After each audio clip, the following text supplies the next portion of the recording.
మీ family videos అన్ని చూసినప్పుడల్లా చాలా బాగా అనిపిస్తుంది. కానీ చాలామందికి ఉండే డౌట్ ఏంటంటే ఇన్ని లక్షల డబ్బులు వస్తున్నప్పుడు ఎందుకు మీ సిస్టర్కి ఇంకా ఆపరేషన్ చేయించకుండా ఇంకా అలా వదిలేయడానికి రీజన్ ఏంటి? పెళ్లి చేయకుండా తను అలా ఉంచేయడానికి ఇంట్లో ఉంచుకోవడానికి రీజన్ ఏంటి? ఇప్పుడు చాలా మందికి ఆ క్వశ్చన్ ఉంది బ్రో. చాలా మంది అడుగుతూ ఉంటారు. నా రివ్యూస్ కవిత నగర్ వ్లాగ్స్ మా ఫ్యామిలీ వ్లాగ్స్ చూసే వాళ్ళకి కొంతమందికి అర్థమయ్యొచ్చు. కానీ చాలా మందికి అదే ఏంటి ఇంత వస్తుందని చెప్పాడు, ఇంత సక్సెస్ అవుతున్నాడు, చెల్లెలకి ఎందుకు ఐస్కి బ్లైండ్నెస్ పోవడం కోసం ఆపరేషన్ చేయించలేదని. అది అవ్వదు బ్రో. చూపించాం, మాకు స్తోమత లేనప్పుడు కూడా చూద్దాంలే వస్తుందేమనేసి నెల్లూరు హాస్పిటల్ తిరిగాము, ఒంగోలు తిరిగాము, అట్లా తిరిగి చూపించినప్పుడు ఏంటంటే అక్కడ డాక్టర్లు చెప్పింది అంటే నర్వ్స్ చిన్నవి మా చెల్లెలకి, కళ్ళు ప్రాబ్లం కాదు, కళ్ళకు వచ్చిన నెర్వ్స్ చిన్నవి, ఆ నరాలు చిన్నవి అవడం వల్ల నువ్వు ఐ మార్చి నా అయ్యో నీ అయ్యో ఎవరు చేసినా ఆ ఐకి ఉండే నర్వ్స్ అక్కడ లేవు. ఇప్పుడున్న మా చెల్లెలకు ఉన్నది, మా చెల్లెలు బ్లైండ్ ఎట్లా అంటే చిన్న ఐస్ బ్రో, ఇంతే ఉంటాయి. నువ్వు ఎంత ఆ పిల్ల ఇంత తెరిచినా కూడా ఇంత తెరిచినట్టు ఉంటుంది, చాలా చిన్నవి. దానివల్ల ఏంటంటే ఆ నర్వ్స్ అట్లానే వచ్చినాయి. ఇప్పుడు పెద్దవి మారిస్తే నువ్వు దగ్గర కోట్లోనేనో లక్షలోనేనో నువ్వు బిల్డప్కి మార్చావనుకో, ఉన్న ఐసైట్ 5% ఉంటుంది. మా చెల్లెలకి ఒక కన్ను ఇలా పెట్టుకుంటే కనపడదు బ్రో, ఇక్కడ వరకే. ప్లస్ ఇంత క్లోజ్గా ఉంటే కనిపిస్తుంది. ఒక కన్ను 0, ఇంకొక కన్ను 5% కనపడుతుంది. ఇట్లా పెట్టుకుంటే కనపడుద్ది. అది కూడా కనపడద్దు అని చెప్పి ఇంట్లో ఈ విల్లాకి వస్తే మొత్తం ఒక 10 నిమిషాలు అటు ఇటు తిరిగిందంటే ఇంక నువ్వు ఏది దమ్మని తెచ్చేస్తుంది. కనపడి కాదు, అంచనాతో తెచ్చేస్తుంది. నువ్వు మధ్యలో అటు పోయినప్పుడు ఏదైనా అడ్డం పెట్టు తన్నేస్తుంది, పాపన్నా తొక్కేస్తుంది. కానీ చాలా జాగ్రత్తగా పాప గజ్జలేసాం, ఎందుకంటే పాప ఉన్నదని తెలియాలని అన్ని తీసుకుంటా ఉన్నాం. కానీ ఆపరేషన్ చేయించడానికి పాసిబిలిటీ లేదు బ్రో. ఇంకా జీవితాంతం అలాగే ఉంటుంది. ఈవెన్ ఐసైట్ తగ్గుతూ ఉంటుంది ఆ ఉన్న 5% కూడా. చాలా మందికి డౌట్ ఏంటంటే వంట చేస్తుంది కదా కనిపిస్తుందేమో, కనిపించి కూడా వీళ్ళు యాక్టింగ్ చేస్తున్నారు అనుకోవడం.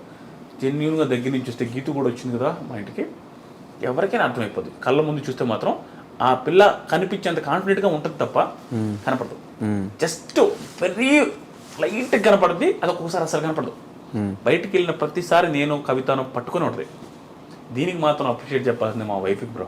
నేను ఏందాక చెప్పిన స్టోరీ ఏదైతే ఉందో 30 సంవత్సరాలప్పుడు 30 years టైంకి పెళ్లి కాని పొజిషన్ నుండి ఇంట్లో బ్లైండ్ పర్సన్ పెట్టుకున్న పర్సన్కి ఎంత బాధ ఉంటుందో ఆ పెళ్లి చేసుకునే అమ్మాయి నుంచి కూడా ప్రెసెన్స్ అంతే ఉంటుంది.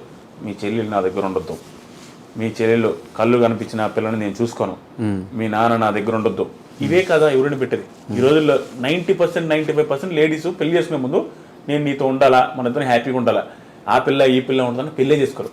కానీ కవిత మా నాగలక్ష్మి ఉండి కూడా పెళ్లి చేసుకోవడం, ఇప్పుడు బయటకు వస్తే నేను చేతులు పట్టుకుని మా చెల్లెల్ని కనపడదు కాబట్టి తీసుకెళ్లే క్షణాలు ఎలాగైతే ఉంటాయో మా కవిత కూడా అట్లానే పట్టుకోలేదు. ఇది వెరీ రేర్ బ్రో.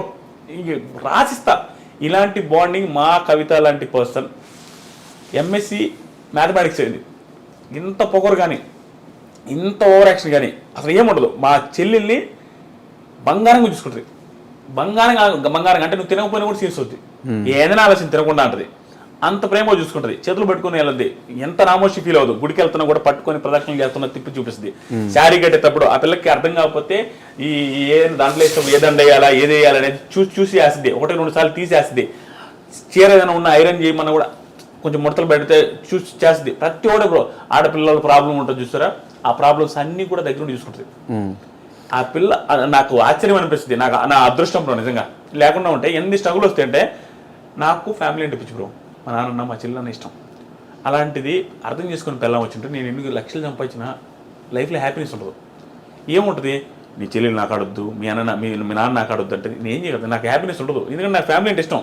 నేనుగా వదలలేను బ్రో. కొంతమంది ఎదవలు మూర్ఖులు, నేను ఈ పాయింట్ వచ్చింది కూడా చెప్తా, ఎలా బ్రో పేరెంట్స్ని వదిలేస్తారు? ఎలా బ్రో? ఎంత ఎదవలైనా చూసుకోవాలి కదా బ్రో. నిన్ను కని నీ వచ్చెత్తి పోసి నీ పెంట గడిగి ఇంత చేసి నీకు ఏది కావాలంటే ఇచ్చి ఎవడికి ఉండిపోయి సాకిన వాళ్ళు చాలా తక్కువ. లేకపోయినా సాగితే నువ్వు టైంకి వచ్చేసరికి నువ్వు కూడు పెట్టడానికి బాధపడితే ఎట్లా బ్రో? నువ్వు ఎదిగి నీ ఒక సిచ్యువేషన్కి వచ్చేసరికి మీ అమ్మ మీ నాన్న గట్టిగా 10 సంవత్సరాలు బతికేది చాలా మంది. ఆ 10 years చూడలేవా? 30 సంవత్సరాలు నువ్వు ఎన్ని ఎదవ చేష్టలు చేసుంటావు, అన్నీ చూసారు, నువ్వు చూడలేవా? అలాంటిది ఎట్లా వదిలేస్తారు? నాకు ఆశ్చర్యం అనిపిస్తుంది. నాకు మాత్రం బ్రో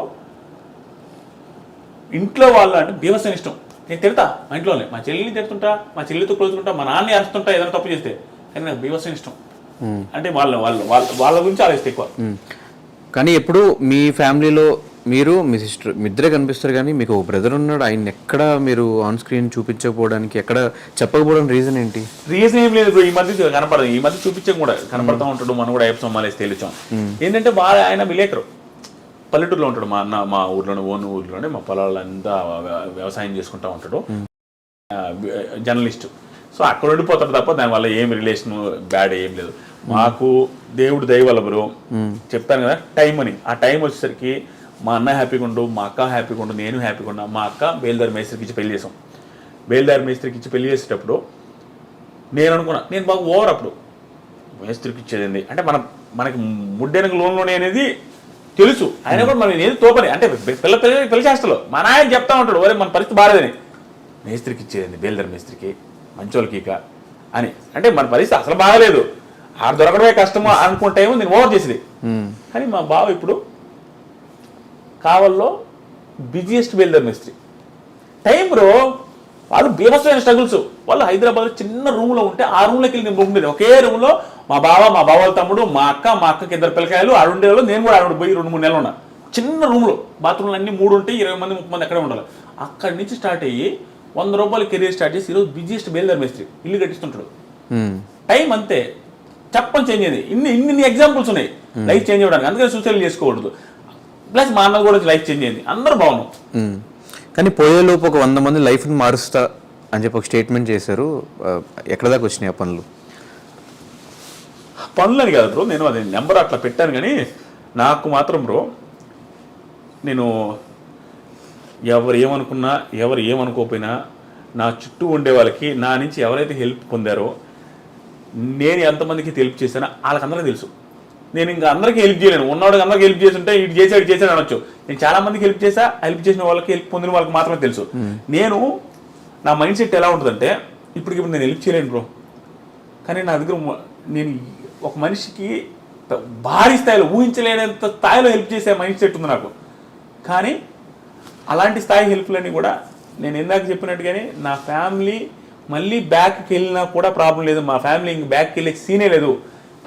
స్టాండర్డ్ మా ఫ్యామిలీకి ప్రాబ్లం లేదు అనే రోజు దాకా వచ్చేంత వరకు నేను పెద్ద హెల్ప్లు చేయలేను బ్రో, భారీ హెల్ప్లు చేయలేను. నాకు ఉంది, ఎందుకంటే నేను మళ్ళీ వెనక్కి వెళ్ళి చూడలేను. చాలా బాధపడ్డా. ఆ పొజిషన్ రాకుండా ఉన్న వాళ్ళు ముందు స్టాండర్డ్ చేస్తున్నా ఫ్యామిలీని, వ్యాపారం కావచ్చు, అన్ని రకాలుగా సెట్ చేసుకొని అక్కడి నుంచి నేను బీభత్సంగా హెల్ప్ చేస్తే స్టిల్ నేను చాలా మందికి హెల్ప్ చేస్తున్నా. నా చుట్టూ ఉండే వాళ్ళకి హెల్ప్ చేస్తున్నా, చాలా మంది నాకు హెల్ప్ అడిగిన వాళ్ళకి హెల్ప్ చేస్తున్నా. అందరూ మోసాలు చేస్తున్నారు నిజమేనా? ఆయన అది నాకు మొన్న ఇన్స్టాగ్రామ్ స్టోరీ కూడా పెట్టాం బ్రో, రీల్ కూడా. అడిగిన వాడు అందరూ నేను ఇంకివ్వను డబ్బులు, నేను ఎవ్వడికి ఇవ్వను డబ్బులు. అంటే నాకు వచ్చి పలానా ప్రాబ్లం అని చెప్పి ఏ చెప్పినా కూడా నేను డబ్బులు నమ్మి ఇవ్వట్లేదు, ఆపేసా. నాకు ఏదైనా జెన్యూన్ కనిపించి నా టీం తరపు నుంచి కానీ ఎవరైనా వస్తే నేను పర్సనల్గా హెల్ప్ చేస్తాను, నన్ను అడిగి వాడికి ఇవ్వను. ఎందుకంటే ప్రతి దాంట్లో మోసం బ్రో. ఎదవనాయాలు ఎట్టున్నారంటే, నువ్వు ఎంత మంచిగా ఉంటే అంతమంది మోసం చేస్తారు. నువ్వు ఎదవ అయితే నేను నోడు మోసం చేయలేడు బ్రో. నువ్వు మంచిగా కనపడు, ప్రతి ఒక్కడు పక్క పెట్టాడు. ఏంది బ్రో, మా ఇంటికాడ ఇల్లు కడుతున్నాడు కొత్త ఇల్లు, ఆ ఇంటికాడికి టీ తెచ్చిచ్చాడు ఒక అతను. అతని వీడియో చూస్తుంటే తమ్ముడు ఖచ్చితంగా నువ్వు వచ్చి కనపడాలా. ఎందుకంటే అతను ఎర్రగా బుర్రగా ఉంటే టీ తెచ్చిచ్చాడు బ్రో. టీ తెచ్చి అమ్ముతా ఉంటే, నేను టీ తాగను, అమ్ముతా ఉంటే నాకు కొంచెం ఏదైనా ఇంట్రెస్టింగ్ అనిపించి చాలాసేపు మాడతా. నీకు కూడా తెలిసిందా, ఆడను వచ్చిన మనం తిన్న కళ్ళు బయట డాబాలు కూడా అందరితో మాడుతుంటా, సర్వర్తో ప్రతి ఒక్కరితో ఏ ఊరు ఏంది అన్ని కనుక్కుంటా ఉంటా. అలాగే వాడిని కూడా ఏం తమ్ముడు టీ, అతను ఏంటంటే లోనాలా వచ్చి ఫ్లాస్క్లో టీ అమ్ముతున్నాడు, స్కూటీలో వచ్చి. ఏం తమ్ముడు స్కూటీ ఎంత టీ ఎంత సెట్ కావట్లేదు, ఎడిగిందుకు అమ్ముతున్నావు, షాప్ పెట్టుకోవాలి కదా, షాప్ లేకుండా ఎడిగింది అన్న ఎంత సంపాదిస్తున్నావు అంటే, రోజుకి 2000 ఆదాయం వస్తున్నాడు, 30 రోజులకి 60,000 సంపాదిస్తున్నాడు. నేను భయంకర ఇన్స్పిరేషన్ అనిపించిండు. అరే నాయన ఎవడో, నేను అన్నిటికీ రిలేట్ చేసుకుంటా. ఎవడెవడో సస్తా ఉంటారు కదరా, ఈడు చూడరా నాయన ఈ పిల్లోడు ఎంత బాగా కష్టపడుతున్నాడు, నేను మనసులో భలే హ్యాపీ అనిపించి తిరిగేది. తమ్ముడు షాప్ పెట్టుకోవచ్చు కదా, పక్కన వాళ్ళని అడిగేది, నేను టీ తాను కదా, ఎట్టుందన్నా పలానా టీ ఎట్టుందంటే బాగానే ఉందన్నాడు. మరి టీ కూడా బాగుందండి కదా, షాప్ పెట్టుకోవచ్చు అంటే డబ్బులు లేవు కదన్నా అన్నాడు. నేను ఎంత ఉడాలనాయో చూడు, వెంటనే ఇంక స్పాట్ నేను ఇస్తాను. నేను ఇస్తా అనమే కాదు, అక్కడ మన ప్లాట్ చూసినావు 40 దాంట్లో నువ్వు రేకుల షెడ్ వేసుకో, అడిగే తోడు చూసుకో. నువ్వు కలిసి నేను ఎప్పుడు అమ్మను తమ్ముడిది, దాంట్లో రేకుల షెడ్ వేసుకొని టీ బొంకు పెట్టేసుకో, ఆ టీ బొంకు కూడా నేను డబ్బులు ఇస్తావు, నువ్వు పెట్టుకో, సెట్ అయిన తర్వాత నాకు ఇద్దు అన్నా. థ్యాంక్ యూ అన్న, థ్యాంక్ యూ సో మచ్ అన్న. అది అన్నాడా. తర్వాత అడగలే మనోడు, టీ అమ్ముకుంటాను ఒక 20 రోజులకు వచ్చి అడిగిండు బ్రో, 50,000 అడిగిండు, 50,000 ఇచ్చారు. ఇంక మళ్ళీ కనాలి. మధ్యలో ఒకరోజు కనిపించిండు, ఏదో జాబ్ అన్నాడు వస్తానడు మళ్ళీ రాలా. చాలా బాధేసింది నాకు. అంటే ఆ మనిషి గురించి ఎంతమందికి చెప్పేది నేను నా వ్లాగ్ ఛానల్ కూడా ప్రమోట్ చేసిన అతని చూపించి జమ్ అట్లాంటి వాళ్ళు రాని. కానీ అలాంటి పర్సన్స్ హ్యాండ్ ఇచ్చినప్పుడు నిజంగా జెన్యున్గా ఒకటి వచ్చి వెళ్ళి పడితే వద్దురా దండం ఇలా ఎవరిని నమ్మకూడదు అని నిజంగా హెల్ప్ చేయాలన్నోడికి హెల్ప్ చేయలేకపోతాం.